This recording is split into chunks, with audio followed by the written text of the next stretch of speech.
Zabbuli ey'omusanvu. Sigayoni ya Dawudi gye yayimbira Mukama olw'ebigambo bya Kuusi Omubenyamini. Okusaba okununulibwa. Ayi Mukama Katonda wange, gwe buddukiro bwange, ndokola, omponye bonna abanjigganya, baleme kuntaagula ng'empologoma n'empalulwa nga tewali anamponya. Ayi Mukama Katonda wange, obanga nakola ekintu nga kino nga nayonoona, obanga nakola mukwano gwange obubi, oba okulumya omulabe wange awatali nsonga, kale omulabe wange anjigganye era ankwate, anninnyirire wansi mu ttaka, anzite, andeke nga ngalamidde mu nfuufu. Seela.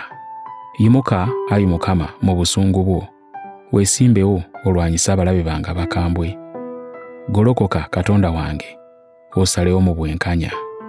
Leeta abantu bonna bakuŋŋaane bakwetooloole, obafuge ng'osinziira waggulu.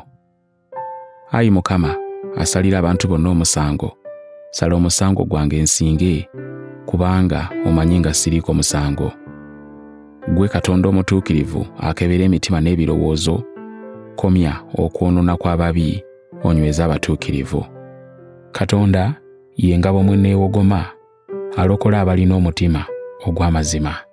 Katonda ye musazi w'emisango omutuukirivu, era bulijjo asunguwalira ababi.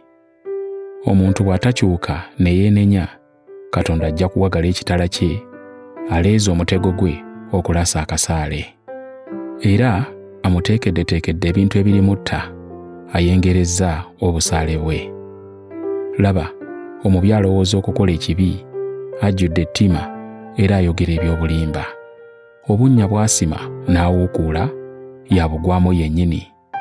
Ettima lye limuddira, n'obukambwe bwe bulumya ye yennyini. Neebaza Mukama olw'obutuukirivu bwe, n'ayimbanga okutendereza erinnya lya Mukama ali waggulu ennyo.